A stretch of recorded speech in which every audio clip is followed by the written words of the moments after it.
يا صباح القلقاس على احلى ناس. زي ما انتم شايفين كده النهارده يوم جمعه، يوم جميل. ادي الزرعه بتاعتنا القصريه بتاعتنا بعد ما فضينا وشلنا كل حاجه منها. سايبين. ايه، اعمل زي سيبها بس فيها. سيبها فيها كده. بصوا بقى زي ما انتم شايفين كده نشفت معانا هيت.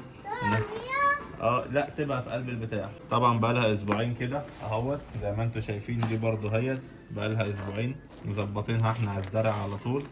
ودي كمان هيت سما. النعناع بتاعنا طبعا بقى ليه ريحه دلوقتي، بس معرفش ليه اللون بتاعه بقى محمر كده ليه، والورق بتاعه بقى شكله غريب مش عارف، بس ليه ريحه قويه. ده طبعا بقى الكرفس محتاج اخفه بقى شويه، عايزين نخفه بقى شويه كده عشان الجذور تاخد حقها مع بعض وسط بعض كده. ايوه، نخف بقى ده كده الكرفس بتاعنا نخفه، ان الكرفس بقاله كتير قوي، بقاله يجي شهر ولسه ما واكتر من شهر كمان. يمكن لما نخفه كده الدنيا تمشي شويه. تعالوا بقى نعمل تسميد، عشان شايفين الطماطم بتاعتنا كان هنا فيها 4 زريعه. يعني يعتبر ال3 بيبوظوا، وواحدة هي اللي حلوة كده اللي انتوا شايفينها مورقة دي. وهنا يعني هي مطلعة اوراق جديدة وبتاع. طبعا نديها تسميد. ده سماد NPK المتوازن 19 زي ما احنا قلنا عليه قبل كده. قلنا يعني ايه متوازن؟ يعني نسبة البوتاسيوم قد نسبة النيتروجين قد نسبة الفوسفور، كلها 19 على كمية المية ديت. تمام. هنحط يا دوبك هما دول شايفين قد ايه قليلين جدا، بس هو ده المطلوب. بس كده كفايه. نقلبهم بقى، شايفين مش باين حاجه، بس دول كفايه. تعالوا بقى نسقي الكرفس بيها، وندي النعناع بتاعنا. تعالوا للطماطم بتاعتنا هي كمان نديها، والشتله بتاعتنا اللي هنا كمان.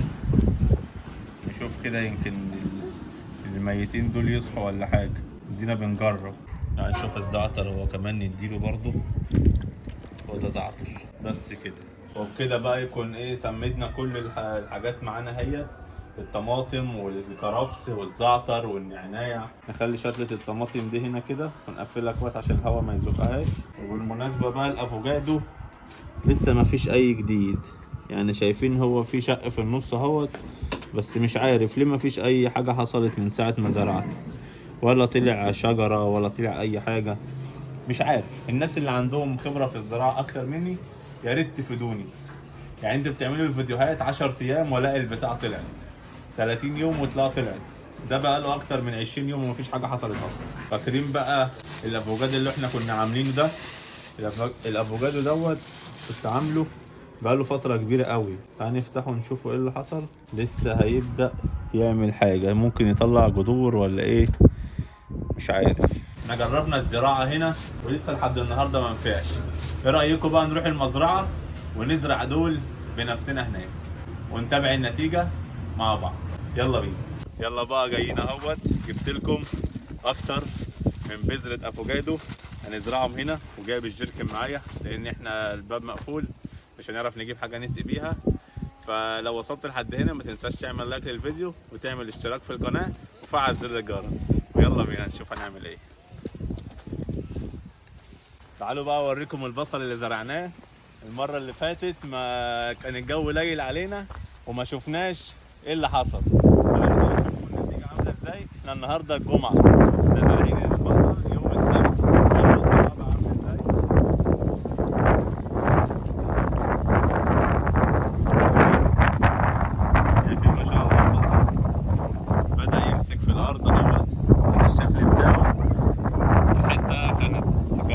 دلوقتي بقى فيها بصل، بس الرمل برضه من اخر زرعه لسه الارض ما نشفتش ازاي اهو. الخضره بتاعتنا شايفين الشبت والكزبره بتاعتنا عالي. بصوا بقى البرسيم هنا اتحش بقى. اخر مره كان البرسيم هنا لسه ما اتحشش، كنت بوريه لكم واوريكم النوار اهو. ده بقى بيتحش بيتاكل بقى للطيور والبهايم وكل. تعالوا بينا بقى يا اصحابي نزرع الافوكادو. تعالوا. طبعا الارض لسه مبلوله فمش محتاجه ميه كتير. نفس الوقت عايز ازرعه في حته ما يكونش فيها حركه كتير، يعني مش هينفع ازرعه في وسط الخضره كده عشان خاطر هيتوه وممكن يدوسوا عليه وممكن ما ياخدوش بالهم منه. فتعالوا نختار مكان نزرع فيه الافوكادو بتاعنا محدش يوصل له بسهوله. تعالوا بقى يا اصحابي اهو، انا شايف ان دوت انسب مكان اهو. تعالوا بقى اهوت الافوكادو بتاعنا اللي احنا كنا مجهزينه ده، طبعا عدى عليه اكتر من 10 ايام.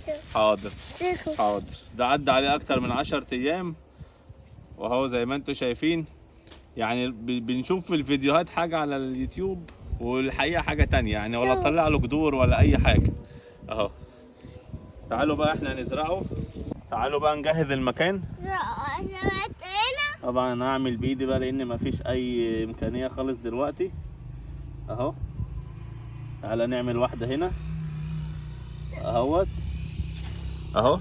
طبعا بنخلي البوز دوت ناحية فوق والجدر ده لتحت، يعني بنحطها بالشكل ده كده اهو.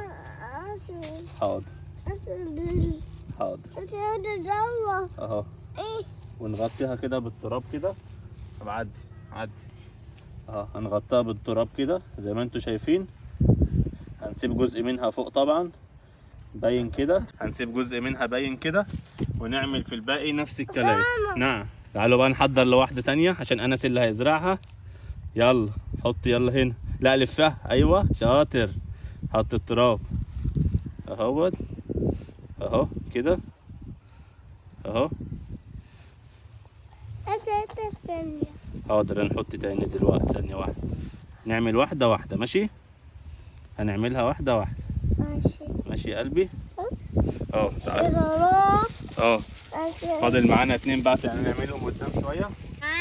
تعالوا بقى يلا تعالى ماشي. نسوا اللي يعمل. حاضر حاضر نسي يزرع. حاضر حاضر حاضر. يلا بقى نفتح دول كمان اهوت اهو. نسوا اللي عايز يزرع. ماشي يلا خد، شايفين عاملة ازاي؟ يلا شاطر يا نسو، بيزرع صح. شاطر يا بيبي اهو اهو اهو شاطر. طبعا زي ما انتم شايفين الطينة، الارض طينية مش ناشفة، عشان كده بزرع وانا مطمن. اوعى بص بقى، دي مطلعة الجدر اهي اهو شايفين. تعالوا بقى نحطها. تعالوا نزرع واحدة كمان بقى هنا، اخر واحدة معانا اهو. يلا حط انت التراب كده ايوه. تعالوا بقى نسقيهم بشويه ميه، نحط عليهم شويه ميه كده من فوق وهي كده كده هتنزل عليه اهو. نعمل كده مع كله اهوت اهو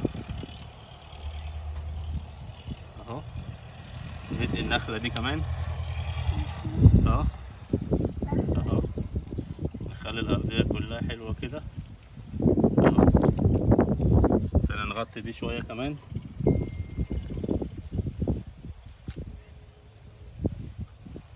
اهو.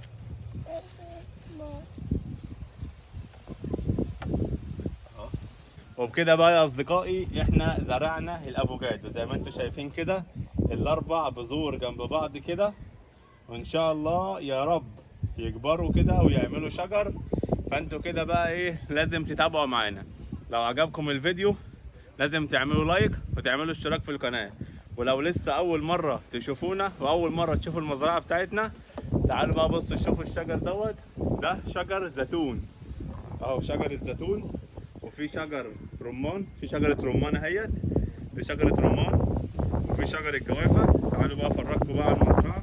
في شجر الجوافة اهيت، طبعا الموسم خلص. اما هنا بقى في شجرة برقوق، شجرة برقوق. وعندنا شجرة مانجا اهو. الزرع. تعالوا بقى نملى الجيركن من اول وجديد. شايفين بقى الطرمبة اهو.